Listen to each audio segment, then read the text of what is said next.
satellite internet service, Starlink is preparing to commence operations in India. Elon Musk Starlink के through India में satellite internet लाने वाला है और पिछले 2 सालों में एक साइलेंट वॉर चल रही है। एक साइड इलॉन मस्क और दूसरी साइड मुकेश अंबानी और सुनील मेहता। इस वॉर में 30,000 करोड़ से भी ज्यादा दाव पे लगे हुए हैं। लेकिन 8 दिसंबर 2025 के आसपास कुछ ऐसा हुआ जो किसी ने एक्सपेक्ट तक नहीं किया था। मुकेश अंबानी और सुनील मेहता जो नॉर्मली किसी के सामने नहीं झुकते, स्टारलिंक के सामने झुक गए थे। स्टारलिंक ऑफिशियली इंडिया में एंटर कर चुका है 8,600 पर मंथ पे, फेस से डायरेक्ट इंटरनेट। और ये सुनते एक थॉट नेचुरली आता है, क्या जियो और एयरटेल का बिजनेस डेंजर में आ गया है? क्योंकि पहली बार इंडिया के टेलीकॉम किंग्स के आगे एक ऐसी कंपनी खड़ी है जो ना टावर लगाएगी, ना केबल्स बिछाएगी, ना जमीन खरीदेगी, बस स्पेस से तुम्हारे घर तक इंटरनेट भेजेगी। पर असली कहानी प्राइस की नहीं, असली कहानी ये है मुकेश अंबानी जिन्होंने कभी हार नहीं मानी, वो इलॉन मस्क के सामने कैसे झुक गए, गवर्नमेंट ने उनकी बात क्यों इग्नोर कर दी, और वो कौन सा डेंजर है जो अगले कुछ दिनों में इंडिया के टेलीकॉम सेक्टर को हमेशा के लिए बदल सकता है। क्योंकि ये सिर्फ इंटरनेट की बात नहीं है, ये $40 बिलियन की बात है और एक ऐसी टेक्नोलॉजी की बात है जो गवर्नमेंट, आर्मी, कंपनीज और आम आदमी सबके लिए या तो गेम चेंजर बनेगी या कंप्लीट डिजास्टर। इस वीडियो में मैं तुम्हें वो सब बताऊंगा जो मेन स्ट्रीम मीडिया तुम्हें कभी नहीं बताएगी। पहले ये क्लियर कर लेते हैं, आज जो इंटरनेट तुम यूज करते हो, जियो, एयरटेल, बीएसएनएल, ये सब जमीन पर डिपेंडेंट है। Fibre cables, mobile towers, power supply, maintenance teams, हर जगह फिजिकल इंफ्रास्ट्रक्चर। इसी वजह से रिमोट एरियाज पे इंटरनेट पहुंचाना महंगा और स्लो हो जाता है। स्टारलिंक यहीं पर गेम चेंज कर देता है। इलॉन मस्क की कंपनी स्पेसएक्स अब तक 7,800 सैटेलाइट स्पेस पर भेज चुकी है। ये सैटेलाइट्स लो अर्थ ऑर्बिट में घूमते हैं जो सिर्फ 550 to 1200 किलोमीटर ऊपर है, और जो ट्रेडिशनल जियो सैटेलाइट्स होते हैं वो 35,000 किलोमीटर ऊपर तक होते हैं। इस डिफरेंस का रिजल्ट स्टारलिंक की लेटेंसी 20 से 40 मिलीसेकंड्स और ट्रेडिशनल सैटेलाइट्स की लेटेंसी 600 प्लस मिलीसेकंड्स। और रियल वर्ल्ड एग्जांपल्स में भी ये दिखता है। केन्या जैसे एरियाज में 100 प्लस एमबीबीएस, मलेशिया में 200 प्लस एमबीबीएस, और ये सब स्पेस से डायरेक्ट आ रहा है। ना कोई टावर, ना कोई केबल, बस एक डिश जो आसमान को देख रहा हो। स्टारलिंक को इंडिया में आने में लगभग 2 साल लग गए थे, क्योंकि अक्टूबर 2024 में रिलायंस जियो ने डिपार्टमेंट ऑफ टेलीकम्युनिकेशंस को एक लेटर लिखा था। डिमांड ये थी, सैटेलाइट स्पेक्ट्रम्स को भी ऑक्शन के थ्रू एलोकेट करो, बिल्कुल 4G और 5G जैसे। आर्गुमेंट सिंपल था, हमने भी स्पेक्ट्रम के लिए बिलियंस खर्च किए, अगर सैटेलाइट कंपनीज को ये सब चीप और फ्री स्पेक्ट्रम मिल जाएगा तो कंपटीशन बहुत अनफेयर हो जाएगा। और नेक्स्ट डे सुनील मेहता भी सेम लाइन पर आ गए। पर यहाँ इंटरेस्टिंग पार्ट तो ये है, एयरटेल का खुद का सैटेलाइट वेंचर है OneWeb और जियो का सिस के साथ सैटेलाइट पार्टनरशिप। तो फिर प्रॉब्लम स्टारलिंक से ही क्यों है? आंसर एक ही है, स्केल। स्टारलिंक दुनिया की सबसे बड़ी सैटेलाइट इंटरनेट कंपनी है। 7,800 प्लस सैटेलाइट, 60 लाख का ग्लोबल यूजर बेस और 11 से 12 बिलियन डॉलर का एनुअल रेवेन्यू। ये सिर्फ विलेजेस के लिए नहीं आ रहे हैं, ये urban backup, internet, aviation, marine time, defence, enterprise सब जगह compete करेंगे। और फिर गवर्नमेंट ने डिसीजन लिया 16 अक्टूबर 2024 को। टेलीकॉम मिनिस्टर ने अनाउंस कर दिया, सैटेलाइट स्पेक्ट्रम ऑक्शन के थ्रू नहीं दिया जाएगा। रीजन सिंपल था, जहाँ वायर और टावर नहीं जा सकते वहाँ सैटेलाइट ही सोल्यूशन है। इसका मतलब गवर्नमेंट स्पेक्ट्रम असाइन करेगी, ऑक्शन नहीं करेगी। ये मूवमेंट जियो और एयरटेल के लिए एक साइलेंट लॉस था। इलॉन मस्क ने इस पे ट्वीट भी किया था। Thank you, India. इंडिया का टेलीकॉम मार्केट सेंसिटिव इसलिए है क्योंकि यहाँ इंटरनेट सर्विस नहीं, डेली सर्वाइवल टूल बन चुका है। मार्च 2024 तक देश में लगभग 121 करोड़ लोग फोन यूज कर रहे थे और लगभग 95 करोड़ लोग इंटरनेट पे डिपेंड हो चुके हैं। ये दुनिया का सेकंड लार्जेस्ट टेलीकॉम मार्केट है, वॉल्यूम में भी और इम्पैक्ट में भी। पर प्रॉब्लम साइज की नहीं, कंट्रोल की है। आज मार्केट में ज्यादातर हिस्सा सिर्फ 2 कंपनियों के हाथ में है। रिलायंस जियो के पास लगभग 48 करोड़ यूजर्स और एयरटेल के पास लगभग 29 करोड़ यूजर्स। वोडाफोन आइडिया तो धीरे धीरे पिक्चर से बाहर होते जा रहे हैं।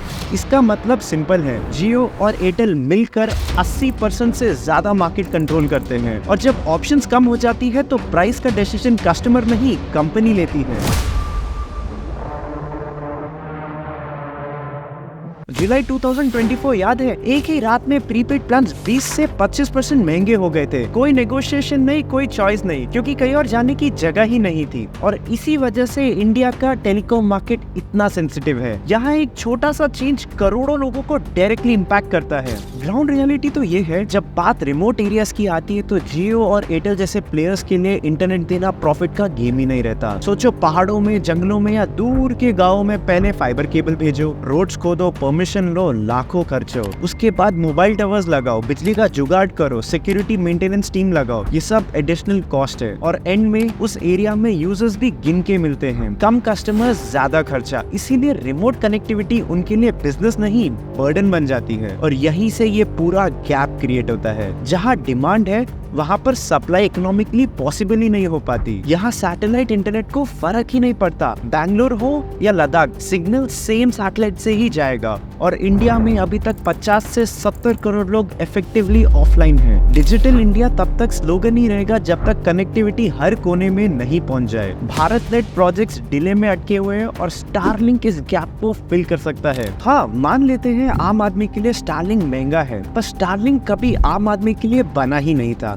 इसकी रियल ऑडियंस तो वो जगह है जहाँ पर इंटरनेट एंटरटेनमेंट नहीं, ऑपरेशंस की बैकबोन होती है। समंदर के बीच के ऑयल रिग्स, शिप्स जो इंडियन ओशन में हफ्तों तक रहते हैं, एयरलाइंस जो 30,000 फीट पर डेटा के बिना काम नहीं कर सकती, बॉर्डर एरियाज जहाँ नॉर्मल नेटवर्क जीरो होता है, पहाड़ों में जो रिमोट होटल्स होते हैं, माइंस जहाँ डेली ऑपरेशंस इंटरनेट पे डिपेंड होता है, हॉस्पिटल जहाँ कनेक्टिविटी ब्रेक होने का मतलब रिस्क होता है, और डिजास्टर जोन्स जहाँ इंटरनेट ही रेस्क्यू का पहला स्टेप बन जाता है। इन सब सिचुएशंस में इंटरनेट कोई लग्जरी नहीं, एक नेसेसिटी होती है, और वो भी नॉन नेगोशिएबल। इसीलिए जब यूएस में लोग स्टारलिंक के लिए $120 पर मंथ यानी लगभग 10,000 देते हैं, तो इंडिया का प्राइसिंग एक्चुअली थोड़ा कम लगता है। कॉन्टेक्स्ट बदलते ही महंगा इंटरनेट सडनली रीजनेबल हो जाता है, पर अभी भी एक रिस्क है। मार्च 2025 में पहले एयरटेल ने अनाउंस किया कि वो स्टारलिंक के साथ मिलकर काम करेगा। सैटेलाइट इंटरनेट को इंडिया में लॉन्च करेंगे, डिस्ट्रीब्यूशन और कंप्लायंस लेवल पे सपोर्ट भी देंगे। और फिर ऑलमोस्ट अगले ही दिन रिलायंस जियो ने भी वही अनाउंसमेंट कर दी। वही रिलायंस और जियो जो कुछ टाइम पहले स्टारलिंक को इंडिया से दूर रखना चाहते थे,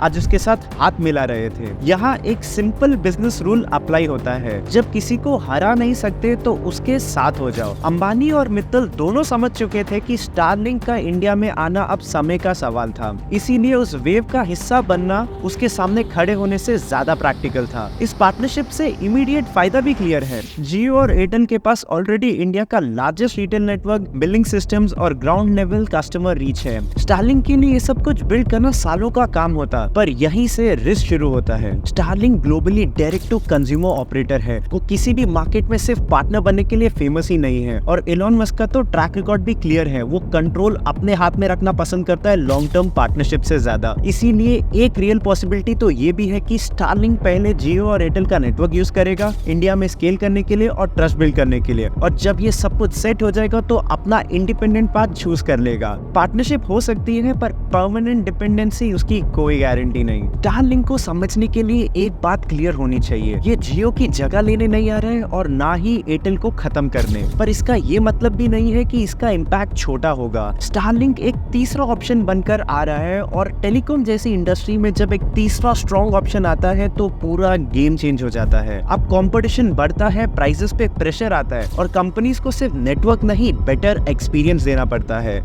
इसका सबसे बड़ा असर उन जगहों में दिखेगा जहां कनेक्टिविटी आज भी वीक है, गांव, हाईवे, समंदर, हवा और बॉर्डर्स। स्टारलिंक एक कंपनी को चैलेंज नहीं कर रहा है, ये पूरे टेलीकॉम सिस्टम्स को पुश कर रहा है आगे बढ़ने के लिए। और इंडिया के लिए ये सिर्फ एक नया इंटरनेट ऑप्शन नहीं, एक टर्निंग पॉइंट है। या तो सैटेलाइट इंटरनेट उन लोगों को ऑनलाइन लाएगा जो आज भी नेटवर्क से बाहर है, एजुकेशन, हेल्थ केयर, जॉब सबके लिए एक रियल ब्रिज बन सकता है, या फिर ये टेक्नोलॉजी एक नया डिजिटल गैप क्रिएट करेगी जहां कनेक्टिविटी तो होगी, पर सिर्फ उनके लिए जो अफोर्ड कर सकते हैं, क्योंकि टेक्नोलॉजी कभी भी न्यूट्रल नहीं होती। हम उसे यूज कैसे करते हैं वही फ्यूचर डिसाइड करता है। और अब सवाल तुमसे, क्या स्टारलिंक के आने से इंडिया में कनेक्टिविटी बढ़ेगी? कमेंट्स में बताओ।